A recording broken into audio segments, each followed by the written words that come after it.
How's it going, everybody? My name is Nick. I also go by Golden Guy, and I'm your coach of the Philadelphia Pincers. And yeah, we're back with you with some more Draft League content. And yeah, we're in the UNPL Spring Fling, Wi-Fi, Naranja division. How many more words can I go into to describe this? It's absolutely fantastic. We drafted a team, obviously. We're going to talk to you about that team today. And yeah, uh, I guess to tell you all, this is a low tier draft. It seems to be the meta that's going on right now. So we said, why not? Typically, that's going to be things that are like tier two, lower rank tier twos through all the way to the bottom end of the tier spectrum, right? We don't have any of those like Enamorus, Dragapult, Spectrier, or anything like that. Some of the best mons in this meta are going to be things like Haxorus, Gardevoir, Raikou, Entei is a really big monster in this format. There's a lot. Crocodiles, I think, would go down as like the best one. But yeah, those are the things that we're going to be dealing with is like round one picks. And yeah, so I'm just going to talk to you about the team, why we picked things up, and what we're going with. So let's get this started. The rules for this draft are there were 16 tiers of Pokemon, each ranging from whatever point their point value was equivalent to the tier that they were. We had 95 points to pick anywhere between 9 and 11 Pokemon. And we could pick up to 2 Terra Captains. Our Terra Captains could not be in a tier that was higher than 6 points. But we could pick up maybe like 2 6-pointers, and they could both be our Terra Captains. So there was no Terra Captain point limit, if that makes sense. The Terra Captains can be any Terra that we want, including Stellar. However, that type has to be disclosed before starting the match. So let's just jump on into it and talk about what we're bringing or what we picked, why we picked it. So I'm just going to go ahead and move myself right here to the center of the screen. First pick, we were pick number 8 of the draft. Haxorus was still on the board, and like I said, this is probably one of the better picks in the meta. With an astounding 147 attack, that Mold Breaker ability, Haxorus was our round 1 pick. Super strong dragon. If you've been a fan of the page, you know that we like to get super strong dragons in the first round. We prefer to have Dragapult. We prefer that extra speed. However, Haxorus is hitting like a damn truck, especially in this meta. He will probably serve as our breaker most of the time as far as the league goes. But he can definitely go into that sweeper mode with like a choice, or not choice man, with a Dragon Dance set, Swords Dance, Scale Shot, something along those natures. He was 16 points over 95, but he's got some pretty great stats. Speed stat of 97, attack stat of 147, decently bulky in defense, but not so much in that SPDF stat. But we just want him to hit things hard, and we have to pair things with him that can help deal with the other physical checks, maybe. And what's next other than Gardevoir? We had that wheel pick. There were only 8 people in our draft or in our division, right?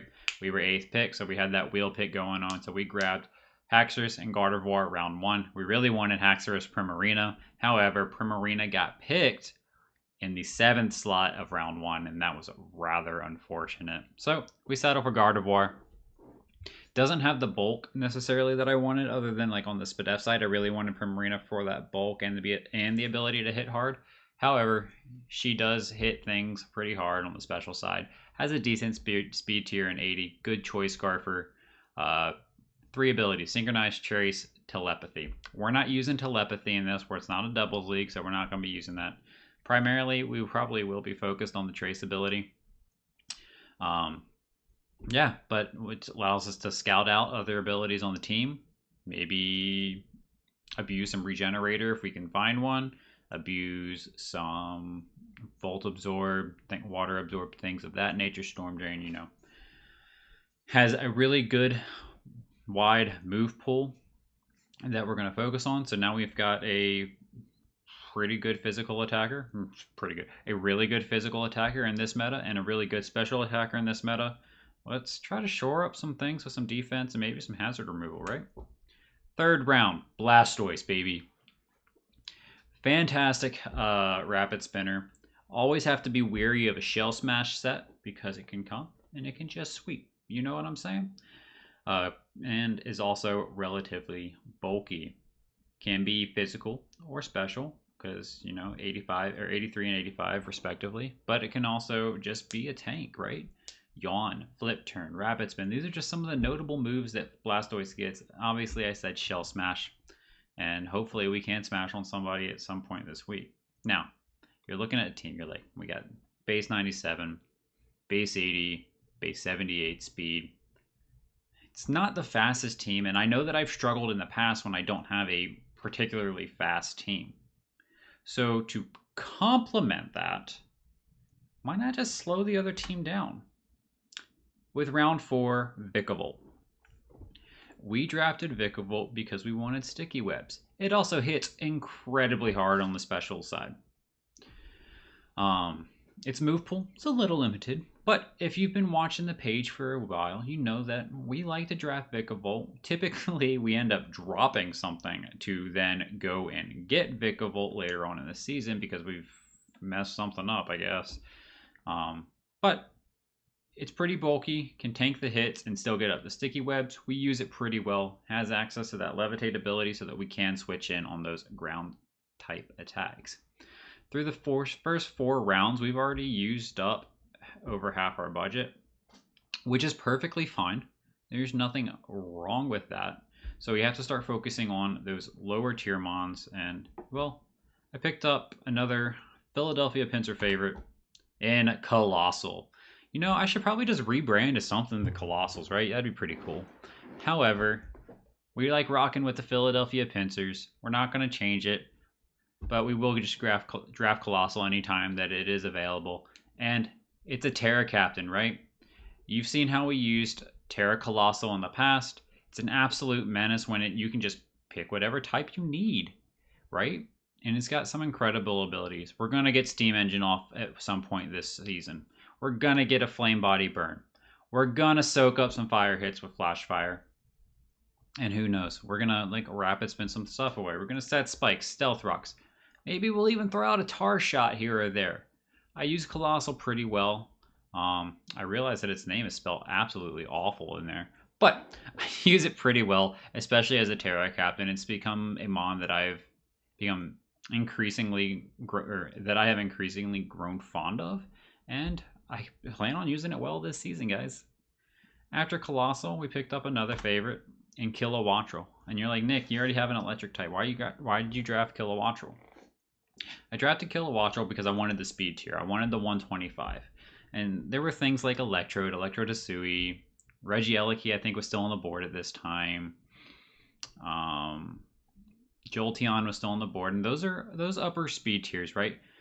And I have 2 electric types that are off the ground. They can't be hit by ground moves. So I like that a lot. I like that they're one of their weaknesses.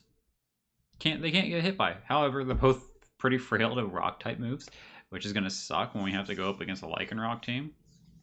However, it's something that we'll deal with when we get to it. It's not a Terra Captain, unfortunately, but you've seen how we use it in the past. I mean, I've used a lot of these things in the past. I think the first 3 I haven't really used, but these 3 are comfort picks. Wind Power, Volt Absorb, Competitive, all really solid abilities, especially in this meta when Intimidate can run rampant. People want to bring Intimidate for things like my Haxorus and some later picks. So I can run competitive against those. I can run Volt Absorb just to wall a Regieleki or any electric spam that we don't really want maybe Blastoise to get hit by. Or another future pick. She's next. Maybe I'll run a Tailwind Wind Power set at one point this season. I don't know. We'll see. But I think I'm going to go a little bit ballsy this season, and I'm going to be launching some Hurricanes. That's not me. I don't hit the Hurricane button. I'll settle for Air Slash most of the time. But I'm going to be trying to launch some Hurricanes in this weather. Some Thunders. We're going to be rocking and rolling with Kilowattrel, and we're going to try to get it to the top. Next up is our second Terra Captain and our last Terra Captain. That's Bombardier. She hits like a damn truck, guys. it's a middling 103 attack stat. However, it's essentially 3 stabs, right? We got flying, great offensive spam. Dark, knockoff spam, right? Sucker punch. And with rocky payload as the ability, we get that rock stab as well. And the fact that we have essentially 3 stabs and the ability to Terra to increase those stabs even more is absolutely phenomenal. Rock slides and stone edges from a Terra Rock Choice Band Bombardier. Absolutely phenomenal, guys. With that rocky payload ability, chef's kiss. We probably won't be running Kenai this season because it has to do with the evasion stat, which, oh well, our opponents can't increase their evasion, so why should we have to worry about it? Big Pecs, I doubt we'll run it. We don't really need, nothing's going to be dropping our defenses, most likely. But rocky payload, oh, that's going to be coming to most masters. I can already guarantee it. Then we drafted Kamala, another spinner. This is our 3rd spinner on the team. This is our hazard removing core. Blastoise, Colossal, Kamala. I'll already tell you, I did not pick up a defogger. So I drafted Kamala. It's great because it can come in on like T-spikes or something. It won't get poisoned because of that comatose ability. It can rapid spin them away. It still hits really hard on with a 115 base attack. It's a great assault vest user. Just throw 4 attacks that cut 4 coverage moves on the guy for the other team, and we're just hitting things really hard. Maybe we'll just run like a sleep talk double edge set or something along those lines. I honestly don't remember the moves that Haxorus or that Kamala gets in this gen. Maybe double edge got taken away. We'll find some way to make use of it offensively as well. So going into the final 2 rounds, I still had, what is that? This was 21 points left. So those first 4 rounds I used up over half, and these middle 4 rounds I used barely anything, to where I had 21 points left. And I did this because I saw how the draft was going.